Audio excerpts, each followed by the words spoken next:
Alrighty, thank you everybody for tuning in to this, the 19th iteration of the Konoha Companion. And this is Joshua, your Konoha Companion, as always. And on this episode, we're going to be covering episode 19 of season 1 of Naruto, entitled The Demon in the Snow.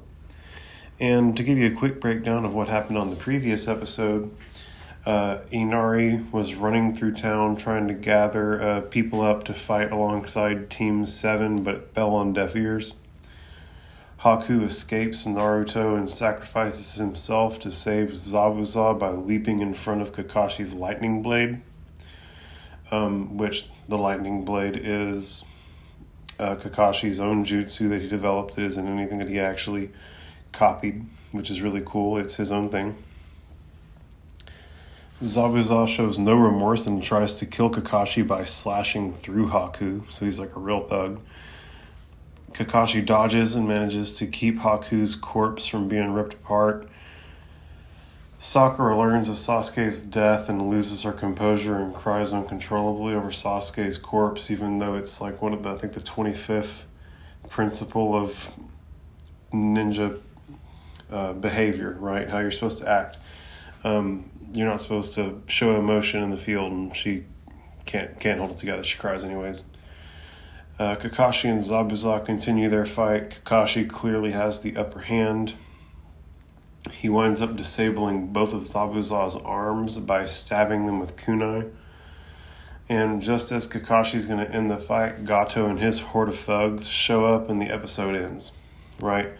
And so a lot happened on that episode. But this episode starts with the scene of Gato's horde having Team 7 and Zabuza surrounded at the end of the bridge, and the title screen comes in and Naruto reads The Demon in the Snow. Zabuza turns and says, "Gato, I don't understand. What is all this? Why are you here? And who are all these thugs you brought with you?" And Gato responds, "Well, you see, there's been a slight change in plan. According to the new plan, you die right here on this bridge, Zabuza." And Zabuza's obviously shocked by this. He's not familiar with this plan, and he asks, "What?" And Gato continues, "That's right. You're too expensive, so I've decided to take you off the payroll. Of course, I've given these thugs I bought with me, of course, even these thugs I brought with me cost something. So if you could manage to slaughter a few of them before they take you down, I'd appreciate it. Think you can manage that? Do you, Ninja of the Mist?" And he snickers, and he goes, "Look at you. You look about as demonic as a wet kitten." And Gato's just an asshole. Like, I ain't a fan of Zabuza, but like, man, Gato can get the business from anybody. Gato's definitely higher up on the totem pole of people that I dislike at this point. And at this point, his gang of thugs busts out in laughter. And Naruto, seeing all of this, thinks there's so many of them. One rogue ninja was bad enough. And Zabuza remarks, well, Kakashi, it would seem our fight is at an end. Since I'm no longer under Gato's employ, Tazuna is safe, and we have no quarrel."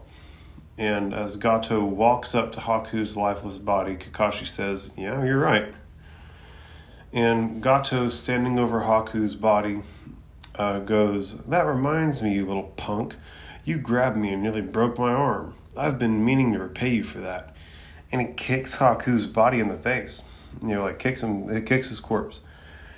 And he chuckles and remarks as he pokes Haku's head with his cane, just like straight up disrespecting Haku's body.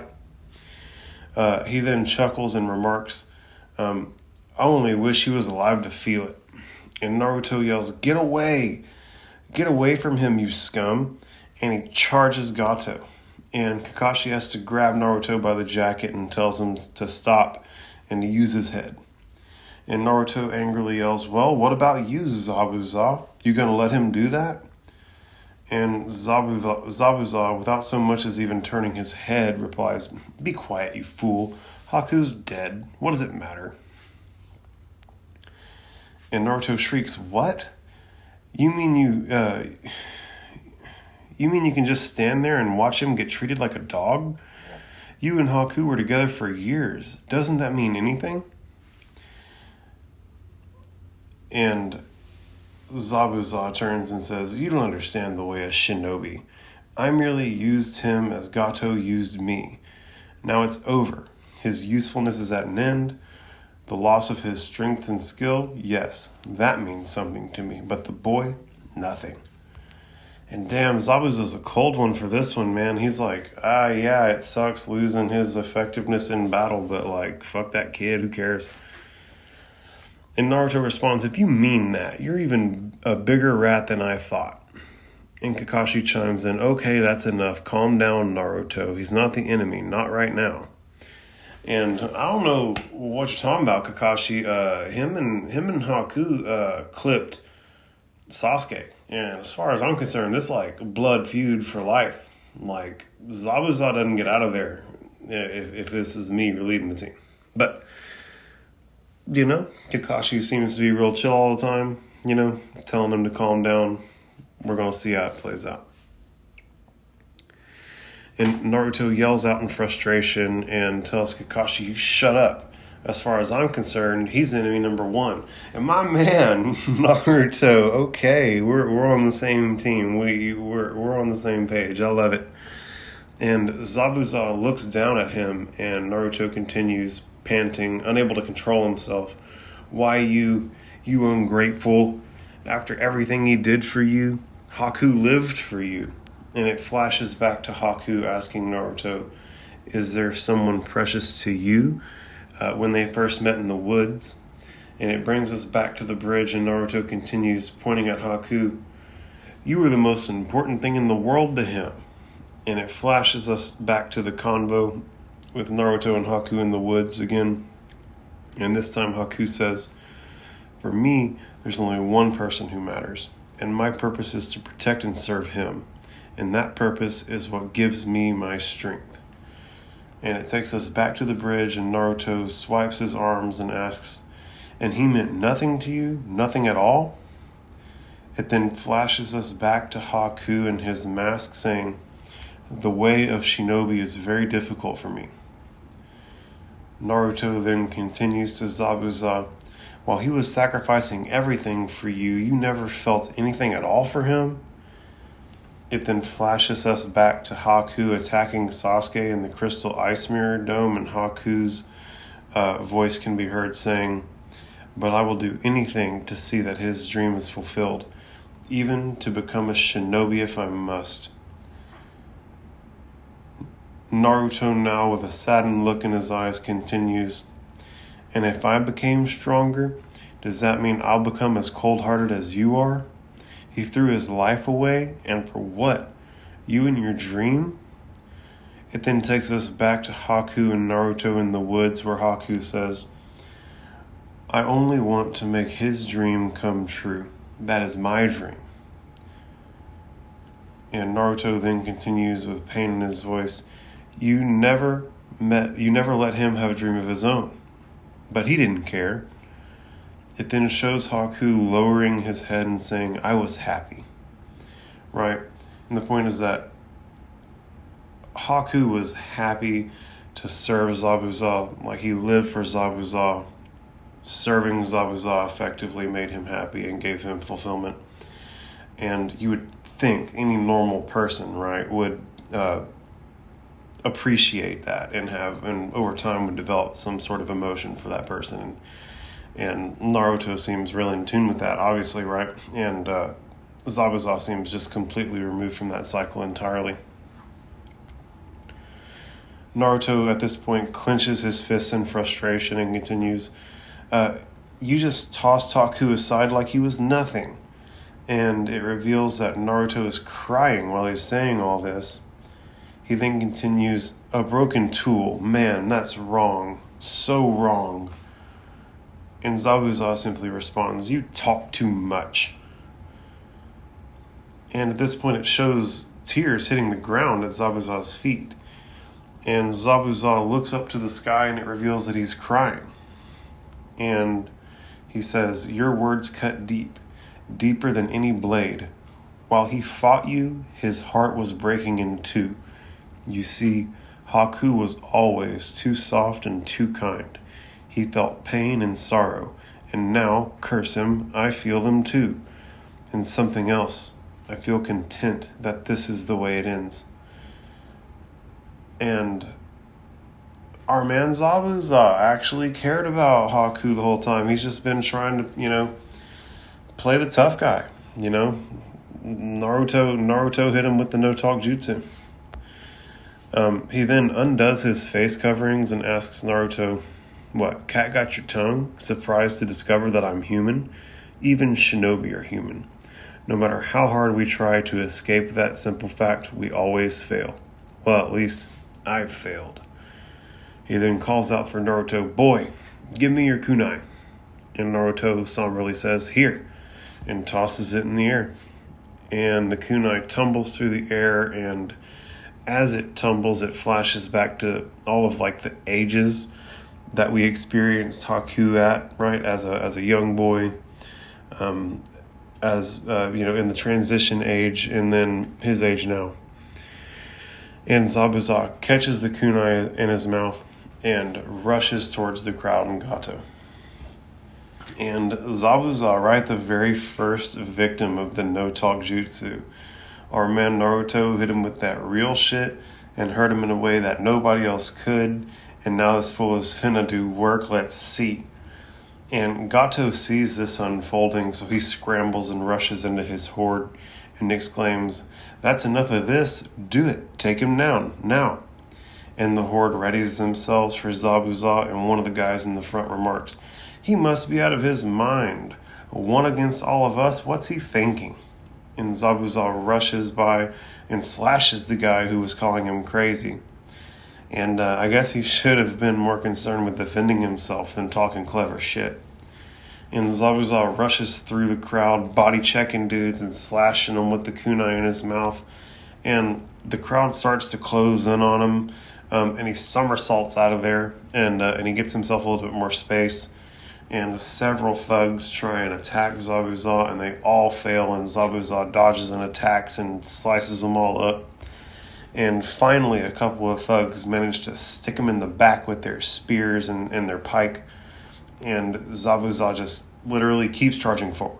They stab him, and he doesn't even turn to address them. He just keeps charging forward towards Gato.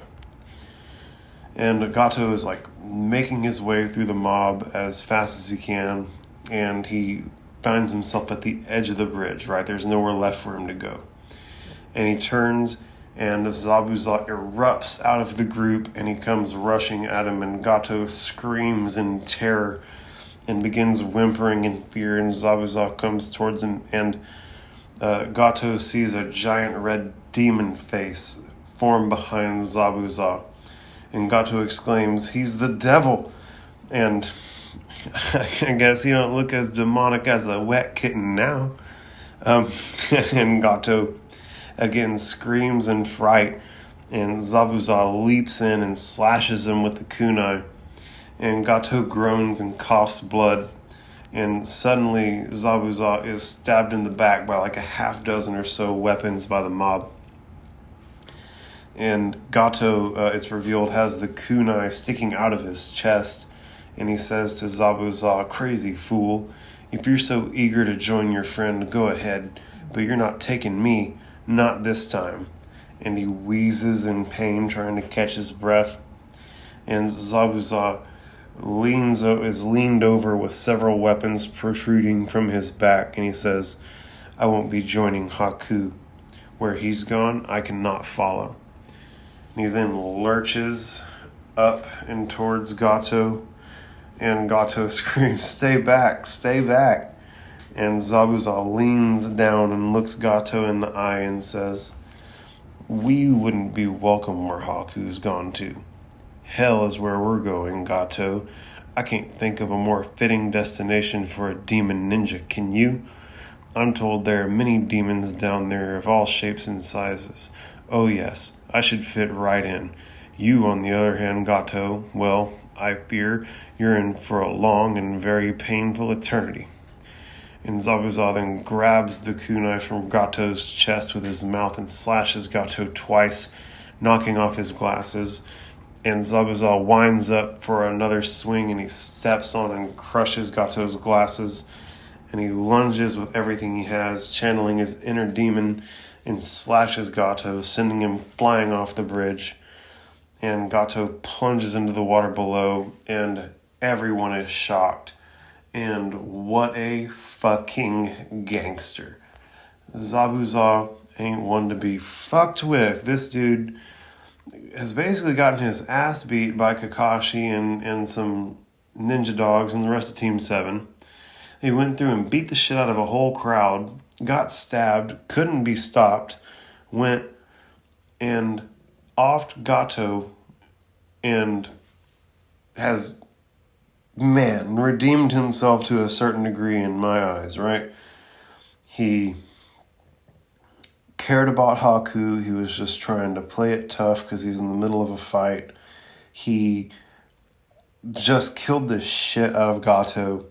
Fuck it. I don't care what happens from here forward, man. Zabuza's a real one. He's got, I'm even going to give him the benefit of the doubt. That whole assassinating the Mizukage thing, he was certainly doing that because, they were the bad guys who were doing the Blood Mist Village, who were making people kill their teammates and shit in order to become graduated ninja. And I guarantee that fool is going to go and try and do something maybe a little bit more decent.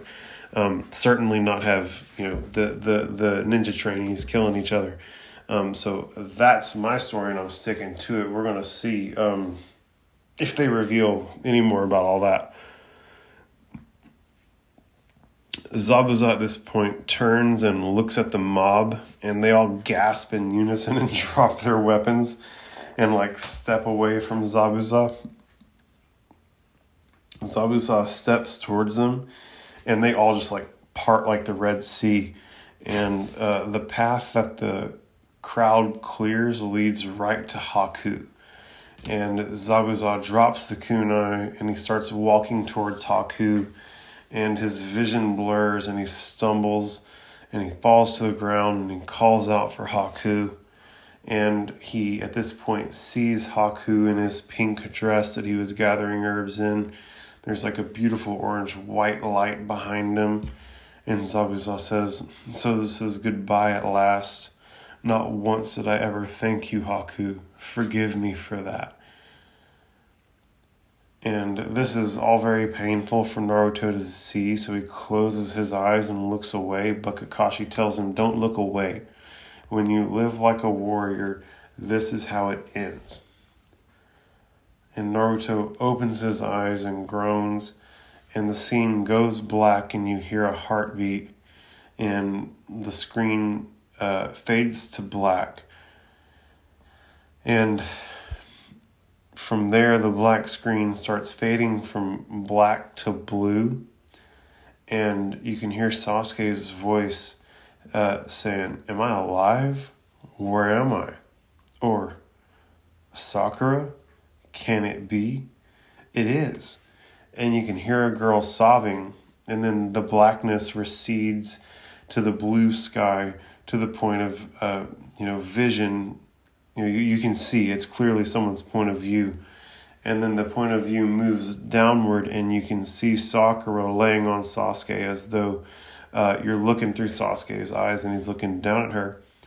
And then Sasuke says, "Sakura, it's hard to breathe with you on top of me." And our man Sasuke is alive. Let me find out. It would have been wild if they killed him that quick. It would have been real wild if they killed him off that quick. But at any rate, Sakura gasps and looks up and realizes that Sasuke is alive and just erupts in crying. She just cries even harder and yells out for Sasuke. And then says to Tazuna that Sasuke is alive, and she gives Sasuke the biggest hug ever, right? And Sasuke groans and complains about how the hug hurts effectively. And Tazuna pushes his glasses up and thinks, "So things turned out right after all." And Sasuke tries to sit up, and Sakura tells him, No, what are you doing? You shouldn't move." And Sasuke then asks, "How's Naruto? What happened to the guy in the mask?" And Sakura tells him, Naruto is just fine, but the one in the mask, he's dead. Sasuke is shocked by this, and he picks his head up to look at Sakura and asks, dead, but how? Did Naruto do it? Sakura shakes her head and says, oh, I came in late. I'm not sure what happened. He was protecting Zabuza. I had faith in you, Sasuke. I knew you'd pull through. You're too cool a guy to stay down for long. Sasuke then looks over at Haku's dead body and thinks, he never meant to. Not from the very beginning. Realizing that Haku had never intended to use lethal force and never did. He only super effectively temporarily incapacitated Sasuke, and he knows it. He got off lucky, being let off the hook by someone who was more talented than him. Sasuke then yells for Naruto as, Sakura then yells for Naruto as Sasuke stands up. Naruto turns and sees Sasuke standing up, and Sakura's waving triumphantly, yelling, Sasuke's all right, he's all right. Sasuke gives him a subtle wave, and Naruto swells with joy, realizing his entire team is safe. He then says aloud, but how? He then turns to look at Haku, and he flashes back to when Sasuke and himself were getting thrashed in the Crystal Ice Mirror Dome. We then hear Zabuza's voice saying, while he fought you, his heart was breaking in two. You see, Haku was always too soft and too kind. Naruto then thinks, I see, as he pieces together the truth of Haku never intending to use lethal force in their fight. Kakashi looks at all this and says, well, will wonders never cease? Amazing. Suddenly the hilt of a weapon bangs on the ground and one of the thugs yells, yoo-hoo. Another yells, don't go getting too comfortable. This party ain't over yet. Who's going to pay us now that Gato's gone? The de facto leader of the group, who got Team 7's attention originally, adds, no way we're leaving here empty-handed, so we'll just have to hit that village and see what they've got for us. The men at this point all start yelling and cheering, and boy, these guys are dumb. They just got their ass handed to them by a disabled Zabuza who was solely interested in killing Gato, right? Like, if Zabuza's intention in that moment were to kill all of those dudes, he would have. But he was going after the king piece on the chessboard, right? And he kind of got taken down in the process, but he won the game, right? And he was just playing a different game, right? If these guys are going to try and take on Team 7 in its entirety, they're about to get their asses super handed to them. But Kakashi looks up at Naruto and says, not good. Naruto then turns to Kakashi and says, come on, Kakashi-sensei, you must have a jutsu that can take care of this bunch of losers. Kakashi responds saying, not right now, I use too much of my chakra. The leader of the mob then points his weapon at Team 7 and yells, get 'em, boys. The entire mob then comes charging directly at Team 7. And just as they're about to trample Haku's body, an arrow comes flying in and lands on the ground in front of the leader. And this stops the leader and effectively stops the rest of the mob too. It then reveals Inari with his crossbow and the rest of the townspeople. And it was the townspeople, right? That mob wasn't Gato. It wasn't Gato that stopped by Tazuna's house. It was actually the mob. Gichi and the gang must have showed up. Gang, man. Yeah, we got our own mob now. And, the beat builds. And Uncle Gichi, which, by the way, Uncle Gichi's the one who turned Inari away initially and was the one who got run off by Tazuna for being cowardly during the construction of the bridge, yells, there's one little thing you're forgetting about. Before you set one foot in our village, you'll have to go through all of us. And the townspeople all scream and raise their weapons in unison, and even Tsunami is there next to Inari. Naruto sees this and calls out for Inari excitedly. Inari chuckles and raises his fist and says, "Heroes usually show up at the last minute, you know." Bro, shout out Inari for quoting Naruto. Naruto's legend is already building. This dude's already being quoted by local heroes. Let me find out. Naruto is going to be a legend. Like, Inari's going to be a legend, right? And Naruto is Inari's legend. So, like, the gears are already in motion for Naruto to be, like, that dude forever. Tazuna sees this, and his eyes whelp up with tears, and he remarks, "They've all come, the whole village." It shows the size of the mob of townspeople, and it's easily 3 to 5 times the size of the mob of thugs. The thugs all gasp as their confidence leaves them. Naruto then turns and thinks, "No way I'm gonna miss out on all this fun." He then casts the Shadow Clone Jutsu and makes a whole bunch of clones. Kakashi then thinks, I might have just enough chakra left to help you out. Kakashi then casts his own Shadow Clone Jutsu, Kakashi style, and he makes a whole shitload of clones too. And at this point, the thugs are basically pissing down their legs, right? They've got a mob of townspeople that's much larger than them. They've got a whole bunch of Naruto clones. They've got a whole bunch of Kakashi clones. I mean, these guys are outnumbered 5-1 at this point. So they're about to get their asses like a mega kicked. All of Kakashi's clones ask in unison, "Okay, still want to fight?" And at this point, the men scatter for their lives. They all hit the boat. I guess they all showed up on one boat. And they're all like clinging to the boat for dear life. The boat's like pulling off. And people are still like trying to jump onto the boat. Like they're getting the fuck out of there, is the point. Inari raises his fist and yells victory. And the townspeople all celebrate in triumph. And as the celebration continues, Kakashi walks over to Zabuza. And Zabuza says wearily, "Sounds like it's over." Kakashi confirms this for him. Zabuza then says, "Kakashi, I have a favor to ask." Kakashi seems willing enough to oblige him and asks, "What is it?" Zabuza then asks for Kakashi to take him to Haku so he can see Haku one last time before he passes.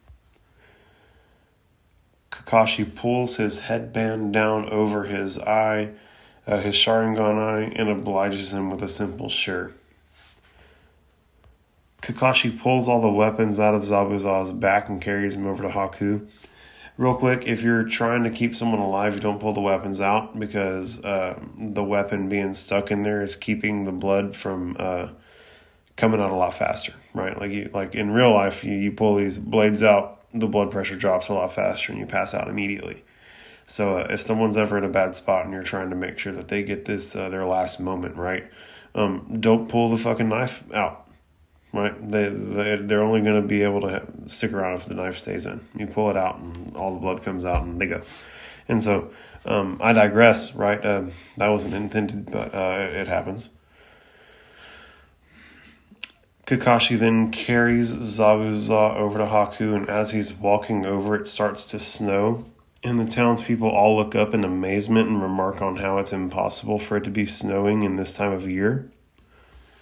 Zabuza, looking up to the sky as Kakashi carries him, asks, "Is that you, Haku? Are you weeping?"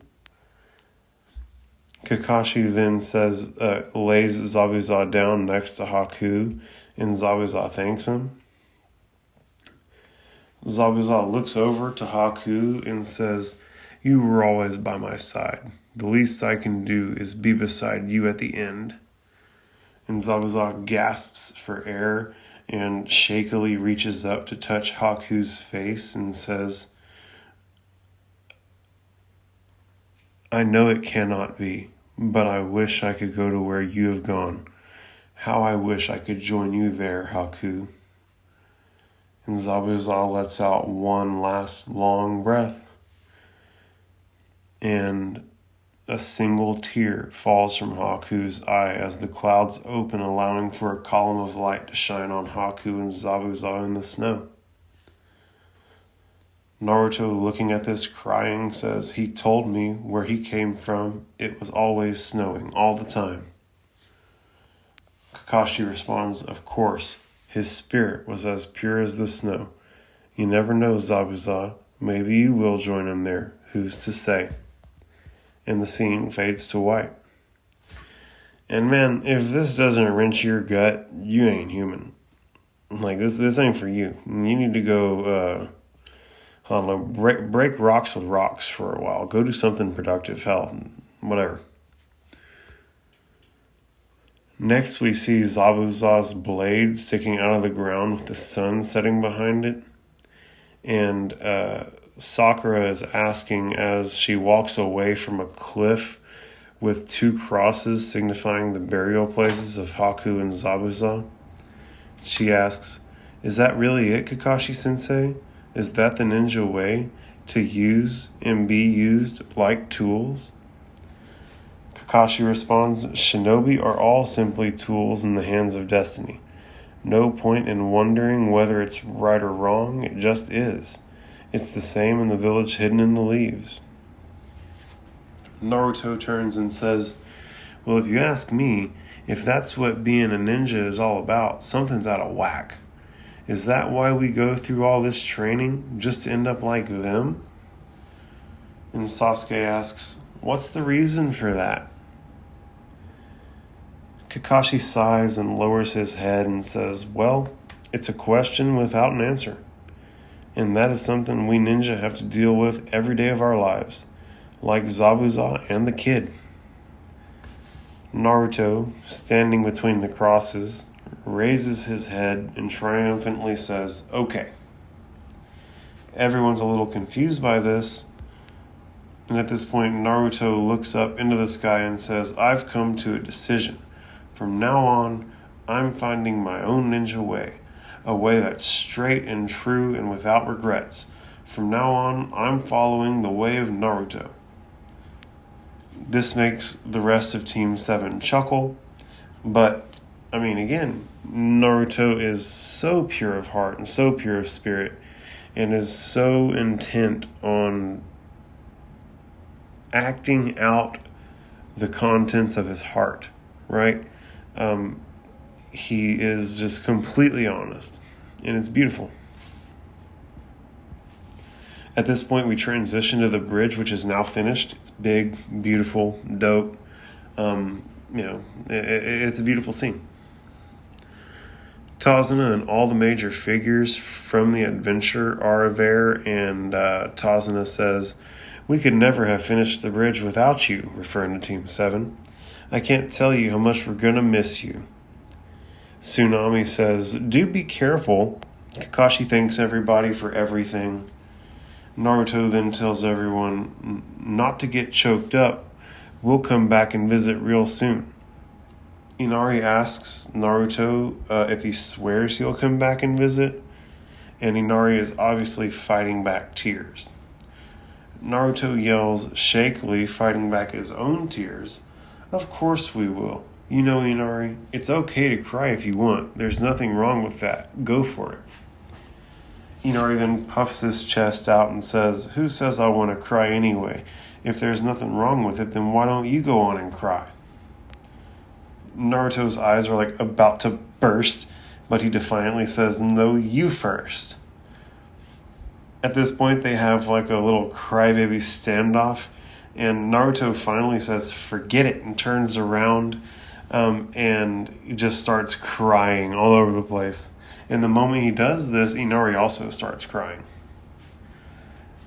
Sakura gives Naruto the side eye and thinks the boys can be so pathetic. Squad 7 starts walking away from the land of waves, and Tazuna thinks, "It was all his doing. That boy made you stronger, Inari, and you in turn made the rest of us stronger. It was thanks to that boy we were able to build a bridge to a place where we've never known, a place where we found our courage, a place to fulfill our dreams." A member of the group then asks, "Say, speaking of the bridge, Now that it's finished, what should we name it? Tazuna responds, yes, of course, and I know just the name. And the man goes, you do? And Tazuna says, we'll call it the Great Naruto Bridge. Tsunami giggles and agrees it's a very good name. And this is dope. They named the bridge that they defended after Naruto. So that's really neat. I wonder if that'll bear any significance moving forward, or if it's just like a neat little milestone. But at any rate, as Squad 7 continues walking, Naruto lets out one big laugh and says, when I get back, I'm going to let Iruka Sensei fix me up a whole mess of ramen to celebrate our mission accomplished. Oh, and just wait till I tell Konohamaru about my adventures. The kid's going to worship me. And Sakura says, hey. And Naruto responds, yeah.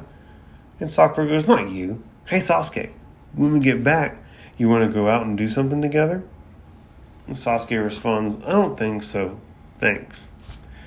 This stops Sakura in her tracks, and Naruto circles back to her and says, Sakura, I'd do something with you if you want.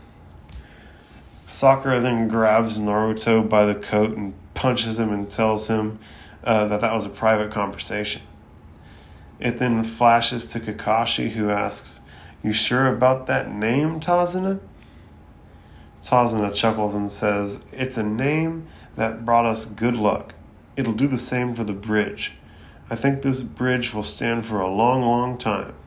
Perhaps it will even be famous one day. The name Naruto, known throughout the world. That would be something, wouldn't it? And, Tazuna looks out over the water contently, and Inari wipes the tears from his eyes. And we get a bird's eye view of the land of waves, and everything is beautiful and peaceful. And the episode ends. And that's a wrap on the first arc of the series. I love that Tazuna's perspective on Naruto changed so drastically, right? He went from being the short one with an idiotic look on his face, who he liked to harp on, to being the one who he had the most respect for, who he named the bridge after, and who he just has nothing but positive thoughts about, right? And I think that's really cool. That was a really neat little growth pattern that they depicted in the first arc. And I don't want to talk too much about the arc because I'm doing an entire episode on it. But at this point, you should know whether or not you're going to like this show, right? It'll hit you right in the feels, man. Zabuza was a human after all. He was just putting up a really strong front, trying to do his shinobi thing. I can't believe that we got to experience the no-talk jutsu for the first time, right? Naruto just spoke his most honest truth, and it connected with Zabuza in a way that was really impactful, and it effectively helped instigate Zabuza going and taking out half the crowd and clipping Gato, which, by the way, Gato's dead, thank God. I was so sick of Gato. Every time I saw Gato, I hated it. He was my least favorite character of the entire series. They did of the entire arc at least, they did a really, really good job of making him unlikable. But again, I want to talk about the entire arc, and I'm going to keep digressing, and so I'm just going to keep myself chomping at the bit by putting a bow on this episode now and saving all this pent up talk about Naruto that I have, and save it for the arc episode. So keep an eye out for episode 20. Everybody, thank you so much for tuning in. Again, my name is Joshua, and I'm your Konoha companion. Please go like, follow, share social media stuff. Like and share the memes, comment, be friendly, guys. The whole point is to be friendly. Let's build a community, right? And again, thank you all so much for tuning in. We'll catch you next time.